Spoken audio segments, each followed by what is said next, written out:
Are you ready to take bold action and live a life of brilliance?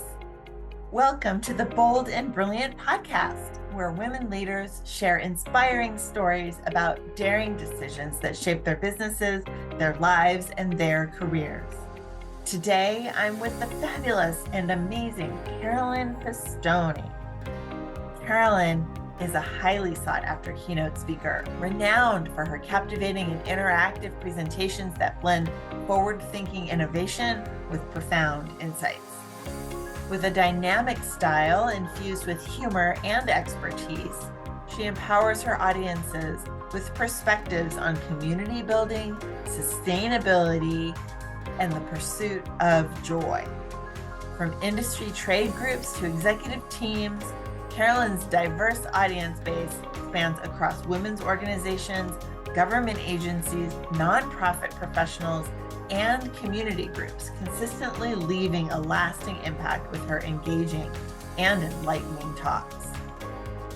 As we talk, you'll hear Carolyn share her journey of entrepreneurship, including one bold decision that has created her path of what was next.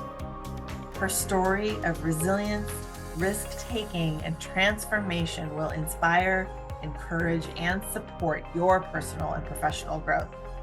Please join me in welcoming Carolyn Pistone to the Bold and Brilliant podcast. Carolyn, I'm so excited to welcome you to the Bold and Brilliant podcast. Thank you so much for being here.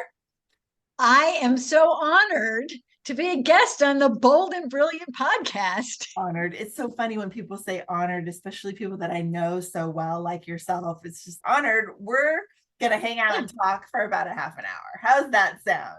I will do my best to be as bold and brilliant as I can be. I think that you have that covered, my darling. All right, Carolyn, one of the things with the podcast that has been going for just a few months is we're constantly meeting new people, new listeners, and there might be a few people out there who don't know you yet, which is their loss. And I'm so excited they're here to get to meet you today. So, your name, those of you who are listening on the regular podcast thing, you're not seeing the video, but here on the video, you can see it says Carolyn Pistone, Clear Blue Commercial Inc. But Clear Blue Commercial is not A, where you started, or B, even necessarily where you're going. Like, it's where you are now. We're all on this journey. So tell us about how you got to where you are, and maybe we'll start talking about what's coming up next after that. So give us the story, my friend. Thank you so much. Clear Blue Commercial. Let me start with Clear Blue Commercial. Great. Clear Blue Commercial, I own it. I founded it. It's a 7-figure business. And I don't say that because I want you to know how rich I am. I'm only saying that because it's such a rare milestone for a woman business owner to hit. And really, less than 2% of the women-owned businesses in this country ever hit that milestone. We're just celebrating 11 years in business, and we have been a 7-figure business for the last 6 years of that. And as I like to say, if you lose enough jobs, you get a great resume, and mine is particularly impressive. And one of the things when I founded Clear Blue Commercial is I really wanted to use my business as a force for good. So in order to differentiate ourselves and plant a flag in the ground, we got certified right away as a woman-owned business, as a certified green business, as a small business, and a B Corp. And for those of you that don't know what a B Corp is, it's a stringent list of requirements. Yeah, that was the word I was stringent was the word I was looking for. We have to adhere, in order to become certified as a B Corp, we have to adhere to a higher set of environmental and social benefit than just return to our shareholders. Yeah. It's about a whole lot more than money. So on that note, tell people, it's always so weird asking questions that I already know the answers to, but people need to know. So Clear Blue Commercial, we're talking about commercial real estate, but you're talking about environmental requirements. So tell people how those two are meshed for your company. And because you're not just helping people with their buildings and helping people get buildings. You are helping people with their buildings, but not just in the way that most people would assume at first. So tell us a little bit more about your specialties. Well, certainly we do large scale commercial property management for big corporations and government entities. And property management of and by itself is very, very mundane. You collect rents, you lease vacancies, you Make sure the air pay the conditioning is bills, working. and you maintain the property. Yeah. And there are a lot of companies that do that, some better than others. But what I discovered very early on is, first of all, if we go back to origin story a little bit, I was working for a huge Fortune 500 company doing this commercial real estate, and I was working in a high rise. I had an office that overlooked the Bay Bridge and looked in San Francisco and looked out over the bay, and I used to love to watch all of the different vessels coming in and out of the Port of Oakland and the Port of San Francisco. And one morning I was there and it was all fogged in. And you may have heard about this, but there was a large oil tanker that actually hit the Bay Bridge. And it was called the Costco Busan. And when the fog lifted, I saw that this tanker had gotten itself out of the shipping lane and was leaning over to the side, just spewing its contents into the bay. And it stayed there for 4 days. And its contents, meaning fuel, oil. It was an oil tanker. Oil tanker. Okay. It was an oil tanker. And it was just spewing all its oil. And a lot of oil comes into the Port of Oakland and the Port of San Francisco because we have Chevron right there by the bay. And so there's a lot of oil refining going on. And still, I was seeing literally hundreds of vessels a day still coming in and out and dragging that oil slick all over the bay, up the Delta, out into the Pacific Ocean, up and down the coast. And I was horrified. And I remember thinking that if I had dropped a bunch of oil at my front door, I would stop everything. I would stop everybody from coming in and out. I'd block it off. I would clean it up. And then I would go on about my business. And I realized there was no mechanism to do that in the San Francisco Bay. That Golden Gate, not a real gate. And it really got me thinking about the fact that as humans, we have placed ourselves above the plants and the animals and the earth. And but this was evidence that what was happening is we were placing commerce above all else, including humanity, including the safety of our home.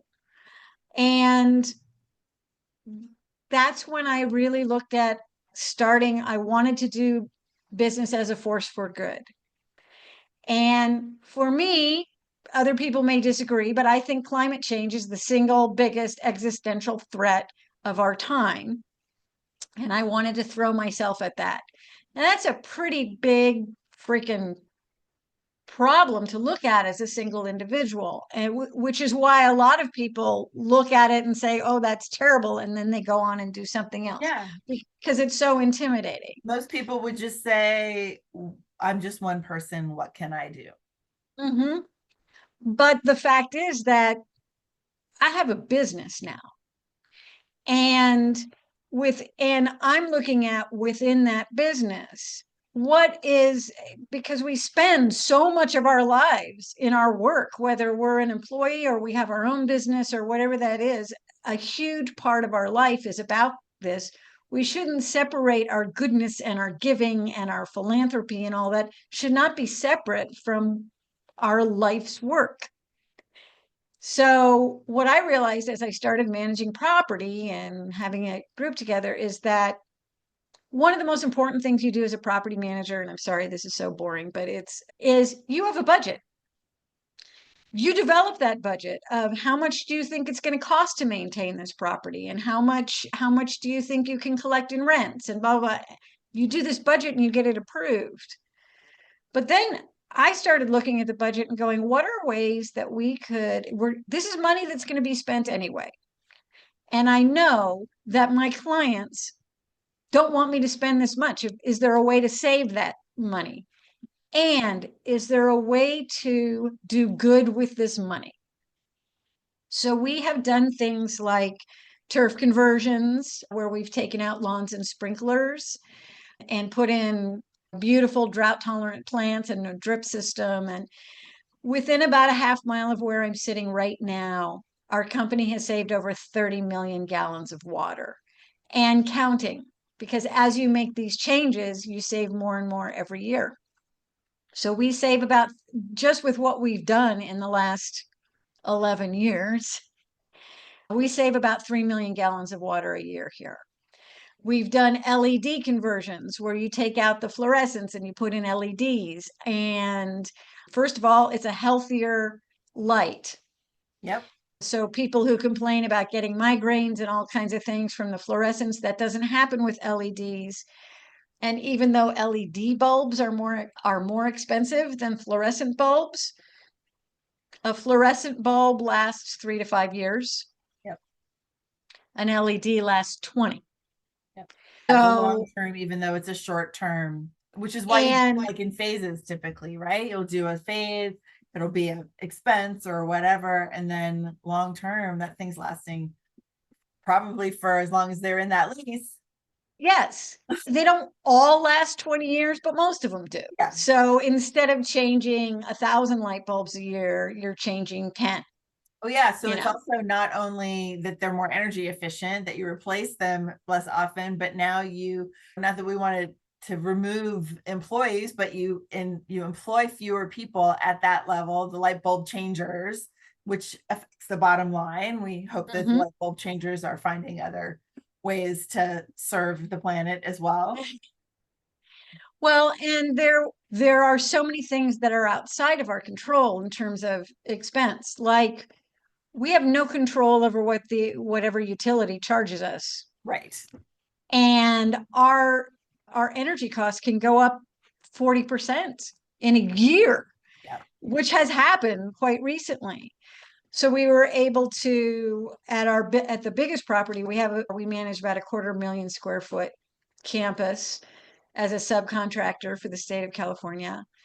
We were able to put a solar array on those buildings. And between the solar array and the LED conversion that we have done in those buildings, there was no out of pocket from our client or the state or the landlord.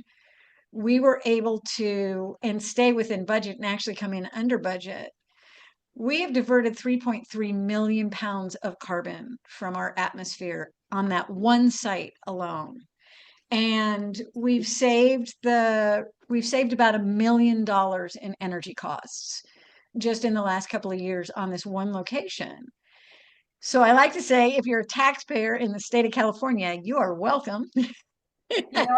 So this is so interesting to me because I have a facilities background as well, which is why I'm always interested in hearing these stories. But you're right, like maybe not all our listeners are as enthralled with the building factor that we're talking about as much as you and I are. But everyone lives in a climate, and a lot of people obviously who know you and me who are going to be listening to this are here in California. And the idea of saving water, right? We've grown up with drought. The idea of saving money and energy output, we've grown up with crazy utility costs because our population is so always growing, and it's always the oil stuff that you're talking about, right? The refineries, the cost of gas here in California, like everything's expensive. And what you're doing is you're reducing costs, but doing it in such a way that makes things better as opposed to doing things cheaply. Right. Well, and one of the first buildings where we did an LED conversion, and we did a turf conversion, and we were able to, by coordinating with the local air quality management board, they were giving grants, there was a bunch of different things going on. We were able to put EV charging stations in at this building. And because we had, and the LED conversion that we did reduced the draw so much that there was no additional draw from these EV charging stations. And the thing about that is it adds value and it adds an amenity to a building for a landlord that is so much more meaningful than putting in a cafeteria or putting in a waterfall or some kind of or a little gym or it's something that differentiates the building. Yeah. It's also, if you're in a big industrial park and all the buildings are the same and you're all competing for tenants, traction. It attracts the tenants. It also helps the tenants attract and retain employees. Yep. Because if you're going to work in a building if you had a choice between working in a building that has a free gas station and one that does not, right, which are you going to choose? Yep.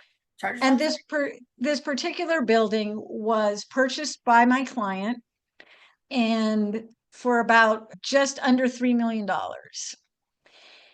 7 years later, he was able to sell that same building for just under $8 million. Now, I'm not saying that I'm in total control of changes in the real estate market. Yeah. However, even if the improvements that we made only accounted for 10% of that increase in value, that's still so significant. And we saved him money while we did it. Yep.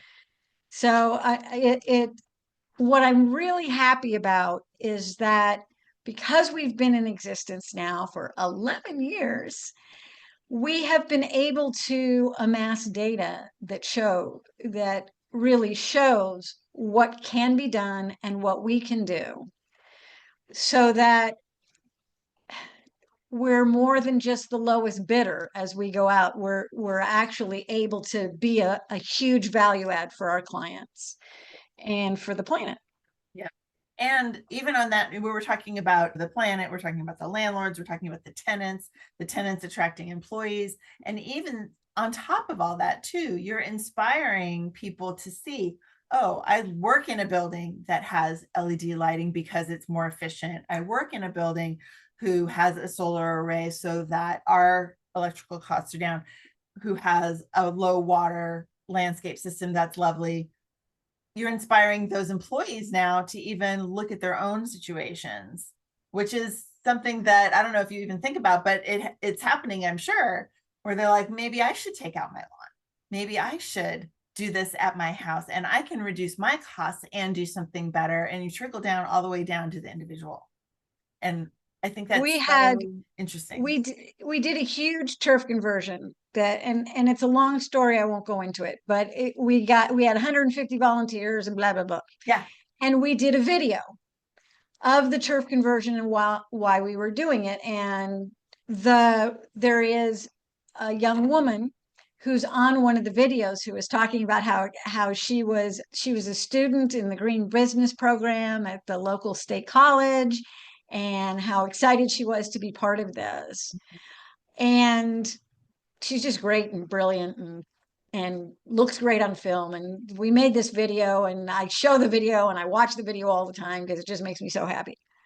So years later, I'm working with a nonprofit that we had partnered with to do all the turf conversions that we had done. And I go in and I'm meeting with them and I'm sitting across the table from their new program coordinator. And I'm like, you look so familiar to me. And she said, I was at the event. And I was like, oh, you were on her video. And she goes, doing that event that day is what made me want to come and work here and do this work. Yeah. And I'm like, she's doing amazing work. And this nonprofit has done amazing work all over the Bay Area. And it's now expanding statewide. And okay. And so I have to say also, so what that is to me is the power of community, right? Yes. It's the trickle down of all the way down to the person who came to volunteer for you and someone else who volunteered didn't go into that work, but told someone about it and that person did, or reaches all kinds of people that you have no idea who you're reaching. And what I want to transition to the next story, because what's happening is you are reaching people outside of your 11 years in this capacity in that same way, right? Now you're out there doing new things, reaching new people who are then telling other people. And again, it's degrees of separation outside of the people that you actually are personally engaged with, who are going to have the effect of the work and the words that you're sharing. So let's turn the corner to this one bold decision that you want to share that is changing everything for you. And I know that we all do, especially those of us who are older, we've got a million of them throughout our lives. You're making changes now that are big. Yes. And so tell us about this bold time of your life and the decisions that you're making. Well, in May of 2024, I released my first solo book, and it's called Open for Joy, A Journey of Healing and Business Success. And I have started speaking, and I'm speaking, and it's been a challenge for me. One of the reasons I have my own business is because I'm completely unmanageable, and it is difficult for me to fit into somebody else's box. But I had an epiphany last weekend because I remembered when I first started my company. When I first started Clear Blue Commercial, I remember saying to myself, I want to run a company that has impact, that is a force for good, that adds value to our clients, in our community, to our employees, etc. And I want to do this for 10 years. And then I want to go out and talk about it and talk about how we did this. And then I went on with my life. And all of a sudden last weekend, I realized, oh my God, I said that. And now it's happening. Well, and what's a year ago, which was the 10-year mark, not the Yes. 11-year mark. So just subconsciously, that clock was in you that just kept going. And all of a sudden at 10 years, you're like, it's time. And forgetting about what you had said to yourself, even though Yes. it's right there. Well, and really looking at what do I want to bring to the world. And I realize I'm speaking to inspire. I want everybody to bring their best selves to their work, and I want their life's work to be meaningful to them and add value. I know for me, a huge motivator is I want to leave the world. I want the world to be a better place because I was here.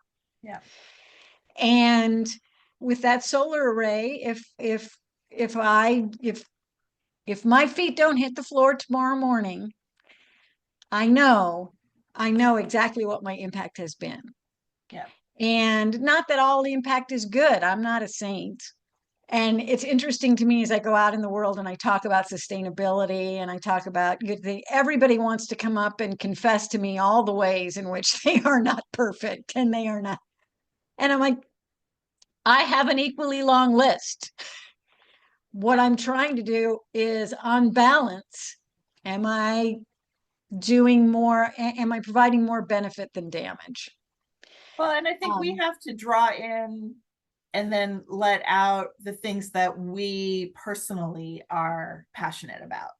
Like the oil slick in the bay was a really impactful moment for you that you hold, whether you consciously think of it or not, it's in you forever. And it's been a part of your passion for continuing forward. And of course, you can see other examples, but it always comes back, I would assume, even subconsciously, to, and this all began because I saw the oil slick in the bay. Right. Mm-hmm. And so for some people, there's a different story, but there's the one thing that they know is their catalyst for whatever else they're doing, whether it's animal rights or LGBTQ rights or diversity and equity and inclusion rights and all of the different things that And we can, social justice, climate justice, all of the things. So we can't be as passionate about all of them equally. we have to choose our lane, not our lane, like we don't have to not be in other lanes, but if we're not going in a direction, we're scattered. Well, I think too, one of the things that, and I've had some sales training, especially because I guess I was selling real estate at one point, although not a huge fan of selling, as are most people. But one of the things they talk about is your sphere of influence, especially if you're in residential real estate and you're selling condos and houses and Oh yeah. stuff. They Oh, talk to a how many lot of people do moms. know? Yeah, and go to all your kids' sporting events and pass out your cards and blah blah, Yep. which is great, and it's true. So in looking at, and what I saw is, in first of all, commercial real estate, and I'm going to tell you a little secret here. I'm not particularly interested in real estate.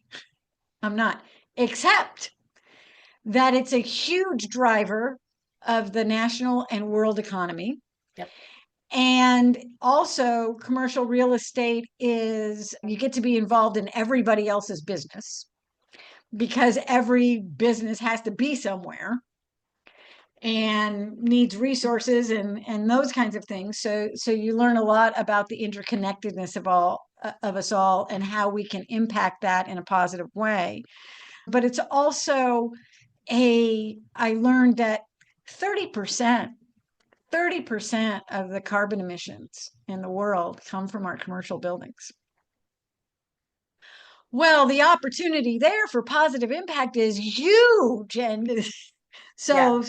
for somebody who wants to do that, and as I've embarked now on my speaking, consulting, workshop, writing career, as I'm trying to get out there, I really want to encourage everybody to do what they can with what they have from where they are right now.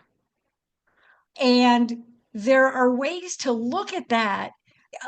It stops a lot of people in their tracks. One of the things that stopped me in my tracks when I first started writing and speaking about this is there are a lot of great experts on speaking and on workshopping and that sort of thing. And they were putting on me, well, you're the green person, so you should do 10 tips towards greening your business or 10 tips towards summer for your house or this kind of thing. And I'm like, I'm not that kind of subject matter expert. I could probably come up with 10 tips, but it's not what I really want to put out there. Yeah. What I really want to put out there is, to our knowledge, we only get this one life. And tomorrow is not guaranteed for any of us. And I want people to start really looking at what are they doing with their work that could have a positive impact that would increase their passion. Yes, maybe you're an accounting clerk and you're doing accounts payable and accounts receivable. But what does it mean, and what can be done within that budgeting and within that money that would improve the world in some way And for you know what you I and your love client? about what you said about starting now is if they're an accounting clerk and they're 22 years old, and are you going to wait till you're 40 to decide what kind of impact you want to have? Start now, like you said. And so that's why I love the title for your book, Open for Joy. It's like, we're open. It's now. Mm-hmm. Come in the door and let's have some joy, which means have joy about where you're going and why you're doing what you're doing. Even if all you're doing is balancing somebody's books, like you're doing that so that what?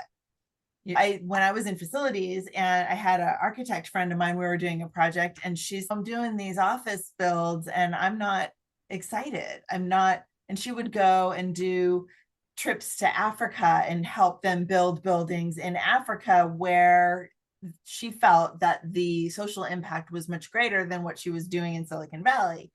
And I said to her in the moment, I said, look at all these people here that you're affecting by creating pleasant, efficient office buildings to work in today.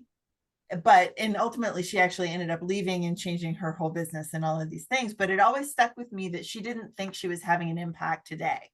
And she was.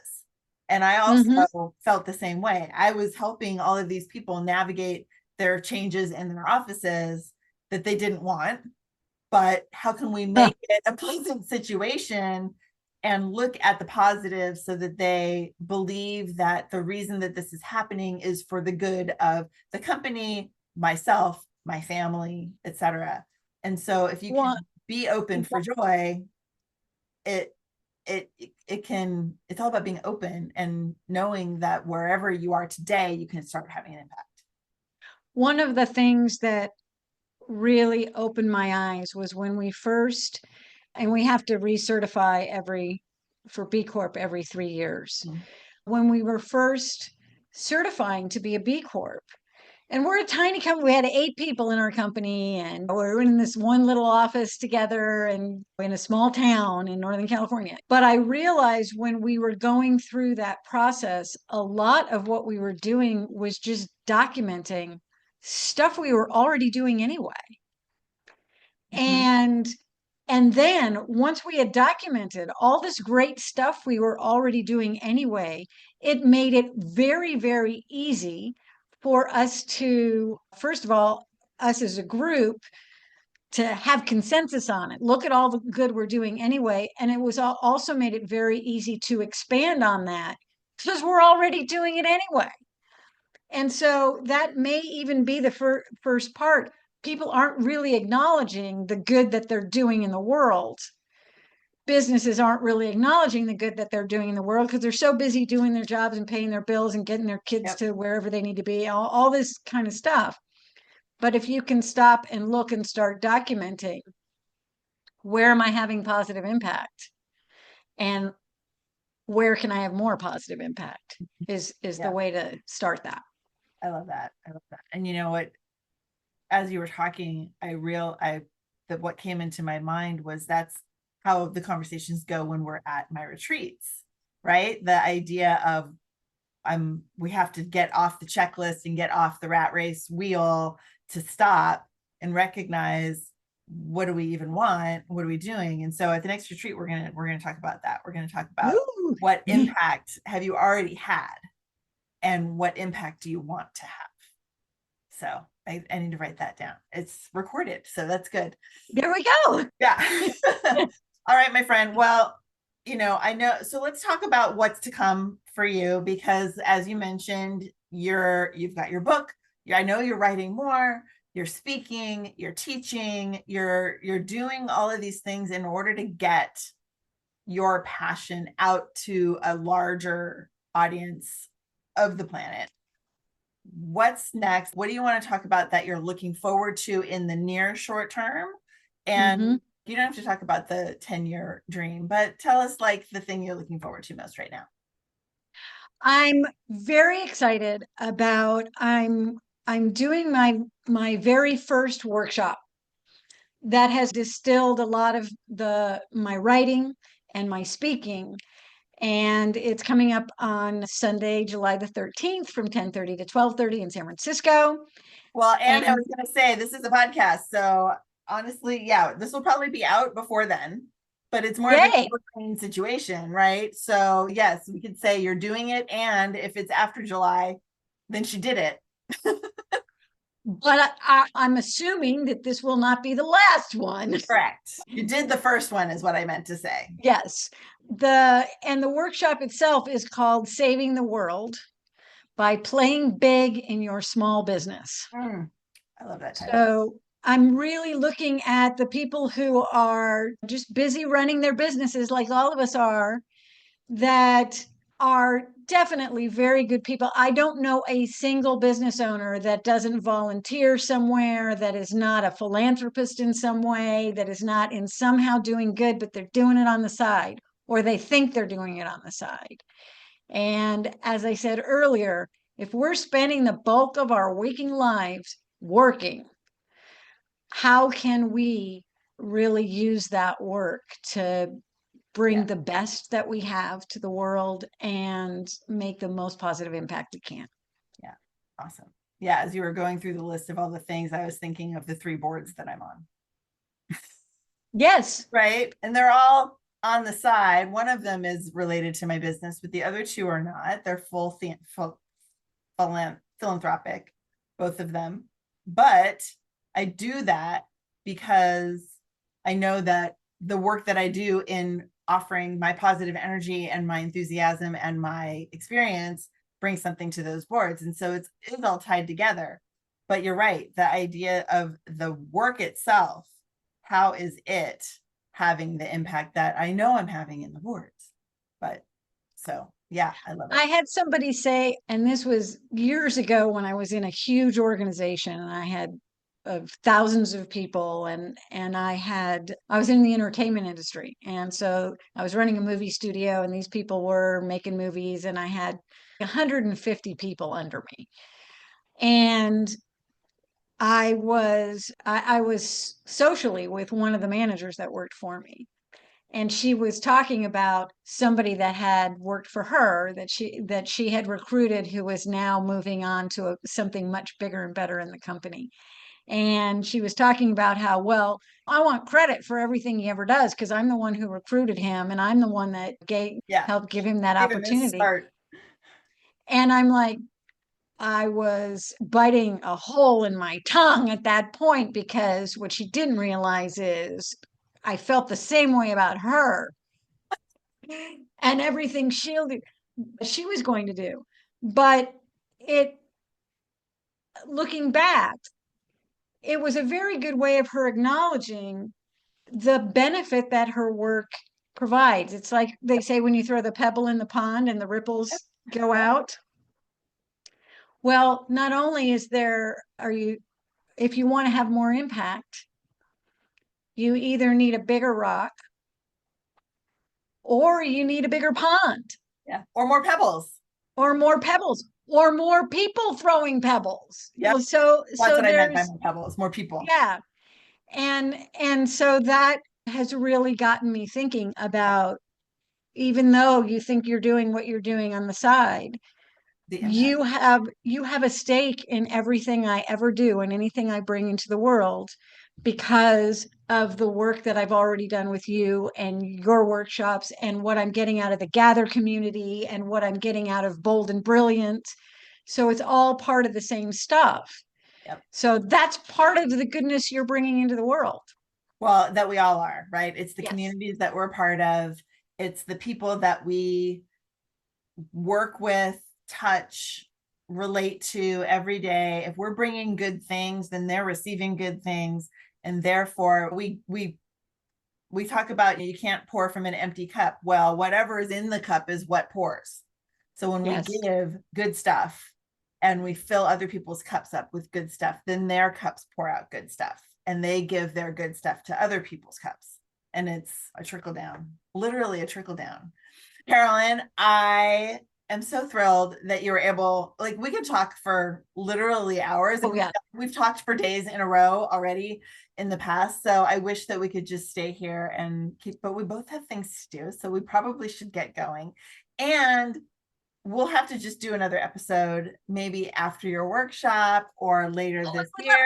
And we'll do a follow-up and see how everything's going. And I know that you're looking for stages for speaking, to share your messages, all of those things. So anyone out there listening to this episode, we're all in this together. We're here to make the world more bold and more brilliant and to share what we have and what we're passionate about with the other people that we can reach, and then they'll reach more people and so on and so on. So let's just keep doing that. And Carol, I would love that. Yes. And so thank you so much for your time today, for being here, and we'll do it again soon. Thanks for being on the Bold and Brilliant podcast. Thank you so much for being you and for all you do. Thank you. Thank you for listening to the Bold and Brilliant podcast. I'm your host, Tracie Root, and I want to invite you to check out the show notes, find out where you can connect with our guests, find out more about what I and the Gather community have to offer you, and be sure to subscribe to this podcast on your favorite platform. Thanks so much.